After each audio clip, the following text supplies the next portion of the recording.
What's up everybody, D-Man back. Welcome to a brand new video, and today we're going to be doing another Kong news and updates abridged.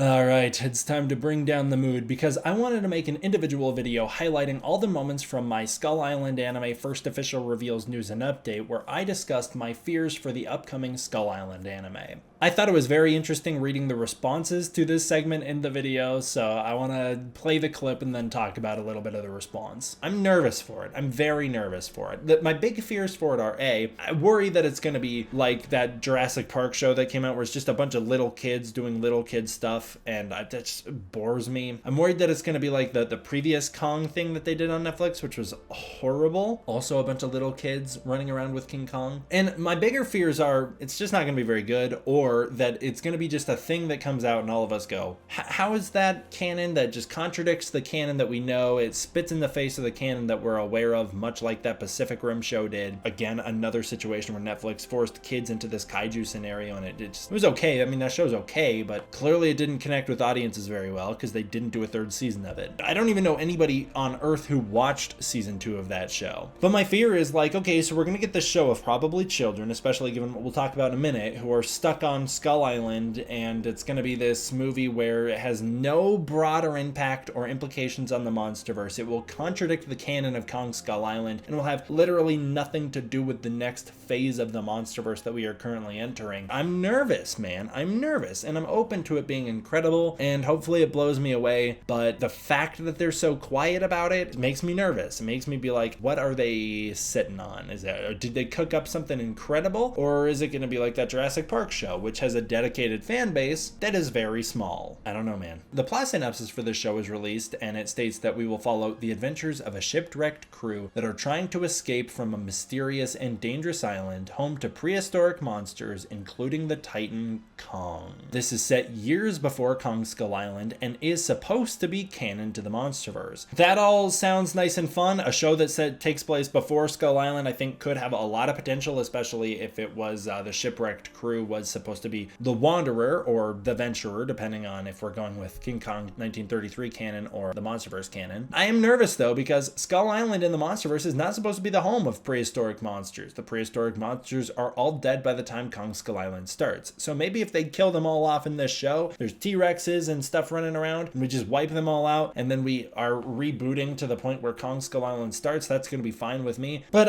it just feels like kind of a step back to me. I am very pessimistic about this project, and I don't want to be, but I'm airing my grievances right now. I'm just nervous they're not going to really do anything new and interesting with it. I'm also nervous that it'll be another Children on the Loose adventure, and I'm a little sick of those. I have a feeling it's going to feel very disconnected. I have a feeling our cast is going to survive this show, live with the Iwis. Maybe they'll get rescued. I don't know. Who would rescue them, and why would they never share of what happened on the island? I don't know, but maybe they do. Maybe they do get off, and then we're good to go, or maybe they don't, and they live with the Iwi or something, and then the show ends, and I have to assume they die between this show and the movie. I would think they're going to get off the island, because I don't think Netflix is going to want to kill off the cast of their show before Kong Skull Island starts. So I think they're just going to get off and be like, let's never talk about that again. That's my guess. And this image is really where all of my concerns stem from. As for the art, it looks very nice. I think their water detail looks very good, and I like the coloring of it. The beach is pretty normally beachy. It's got to be like the coast where Marlowe and Gunpei land, right? Because most of the coasts on Skull Island are not sandy beaches. But it looks good. I like the scale of Kong's feet. It makes me think that he is not going to be the 50-foot Kong that I was anticipating in this show or hoping for. His foot actually looks a little too large to be the Kong we know, which makes me think maybe these footprints are from a previous Kong. If they are from the Kong we know in the MonsterVerse, his feet are not this big in Kong Skull Island, so they kind of, I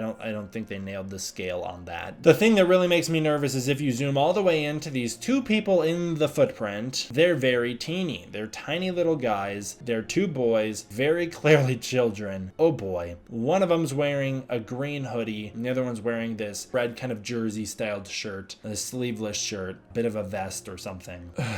It just exhausts me already, man. This show should be set before the events of Kong Skull Island, so technically it can be set anywhere up to 1973, although I would assume it was going to be set before Hank Marlowe crashes on the island in 1945, so I'm assuming that the show is going to take place in the 30s. These children are not dressed like they're from the 30s, they're dressed like they're from 2015. I don't know why they're dressed in a hoodie and like a sleeveless shirt, but that's not even an outfit I would think somebody would wear in the 1970s. I think that looks a little too modern. Is this show going to have any relevance to the MonsterVerse? Are these two children going to have any impact on anything, or is this just going to be a project that we all kind of ignore its existence? I don't know. I don't like that it's seemingly about two children.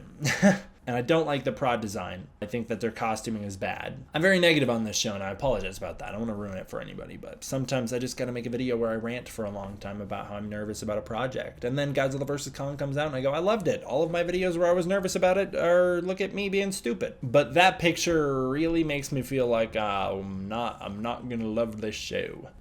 But at the very least, I think it's safe to say that if some people are passionate about this project, and if the work is put in, and if Legendary keeps their eye on it even a little, it'll at least turn out better than Kong King of the Apes, and then that's a win for all of us. But currently, Netflix's King Kong record is rough. A lot of the response I got was people saying, hey man, the Pacific Rim anime was really good, you're just not giving it a fair chance. Or people saying, hey man, look, these are teenagers at the forefront of these stories. They should be given a break. They should not be criticized the way that you would criticize a child. And to that I would like to say, no.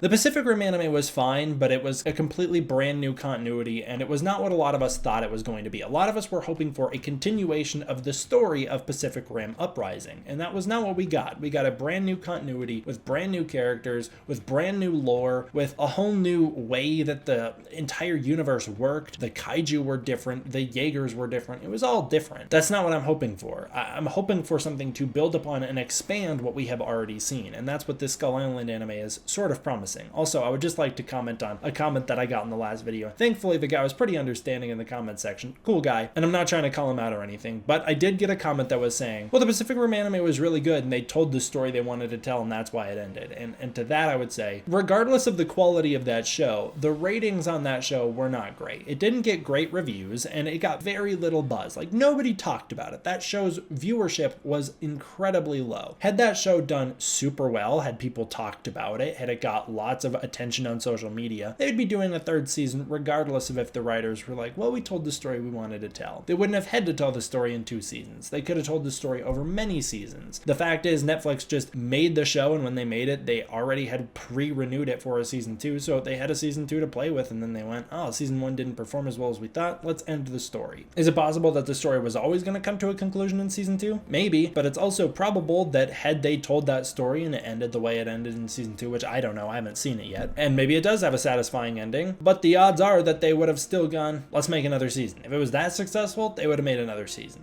And as for like, they're teenagers, not kids, give them a pass, no. Teenagers are still portrayed as children in movies and media. There's no difference if they were 6 years old or if they were 16 years old, they're still portrayed as kids. If people can criticize Madison Russell for taking up screen time in Godzilla vs. Kong because she's a kid at the forefront of that story, then I can criticize the Jurassic Park show and the Pacific Rim show and the original Kong cartoon that came out. I can criticize all those for having kids. And here's a perfect example. Godzilla Singular Point and the Godzilla anime trilogy. Now, both of those, technically speaking, feature people who are in their teens and early 20s at the start of these stories, something that people could consider kids. I would say they're not treated like children in those movies. There's never a point where Haruo is treated like a child in the Godzilla anime trilogy. He is treated like an adult in those movies. And also the cast of Singular Point. They're very young and they're kind of naive and they're a little out of place in this adult world, but they're not treated in the way that, for instance, the children in Pacific Rim the Black are treated. They're treated as much more competent, capable adults, and they're written and given screen time as such. I think there's a big difference in the portrayal, and I'm talking about the portrayal of these people. If they're portrayed as people who are very young but are very mature, I'm probably not going to have a big issue with it. But if they're portrayed as teenagers who act the way that teenagers in movies act, which is the way that like a 12-year-old acts, then I'm going to have a problem with it. Alright, that'll do it for this one, guys. I want to give a huge thank you to all my patrons over on Patreon for supporting the channel. It really does mean a lot, and it helps keep the channel running in a big way. If you want to support the channel, channel, you can use the link in the description below where you can get early access to content, access to the Discord community, and more. And I'll leave it here today, guys. Thank you all for watching. I hope you enjoyed. I'll see you guys next time for the next one. D-Man